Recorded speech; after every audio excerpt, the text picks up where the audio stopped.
Creative Stuff Media presents Tom Talk on Mic Season 1. तो आज हम लोग सिंगिंग के बारे में जानने वाले हैं और उसी के लिए हमारे साथ है लैरिसा। Hello friends. जो एक सिंगर है। तो आपका स्वागत है हमारे इस शो पर जिसका नाम है टॉम यानी talk on mic.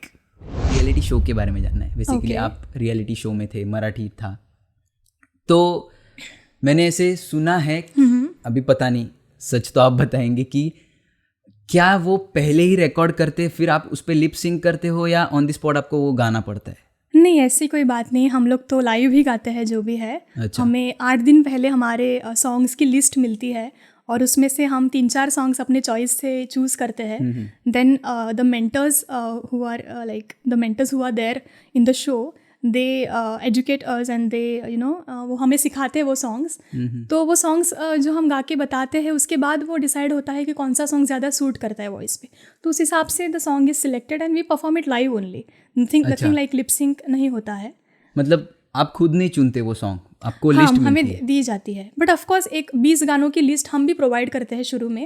When the show starts we provide 20 songs का लिस्ट जो हम हमारे सेट लिस्ट के अनुसार है और उसमें से 2-3 सॉन्ग्स मेंटर्स चूज करते हैं।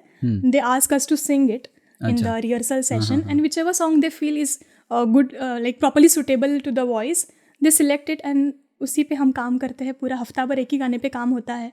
तो लिपसिंक तो मुझे नहीं लगता। बाकी हिंदी चैनल्स का मैंने ऐसे सुना है कि कई बार ऐसे होता है कि प्री रिकॉर्डेड रहता है and then the contestant they just do the lip sync. और ऐसा भी सुना है कि वो जो ऑडियो, जो लाइव परफॉर्मेंस का ऑडियो है, उसको थोड़ा सा कहीं ना कहीं करेक्ट किया जाता है, पिचिंग में कहिए या ऑटो ट्यून टाइप। हाँ, थोड़ा सा किया जाता है। But I am not very much sure, I have just heard this, so I don't know if it's a rumour और इट्स द रियलिटी, बट या इट्स लाइक। तो आप वो रियलिटी शो में कैसे ऑडिशन कैसे होता है उसके बारे में कुछ थोड़ा बताइए। ऑडिशन तो मेरा अगर आप पूछेंगे पर्सनली तो मैं इतना इंटरेस्टेड नहीं थी शुरू से।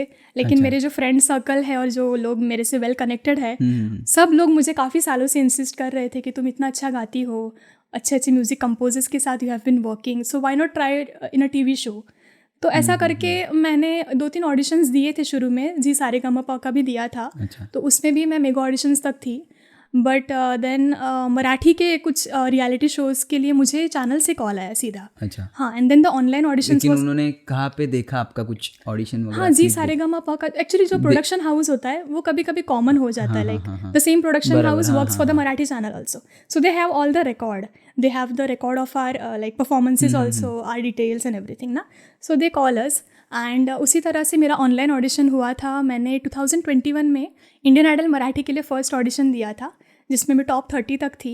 I was till the I think the theatre round तक थी मैं। काफ़ी अच्छा एक्सपीरियंस था।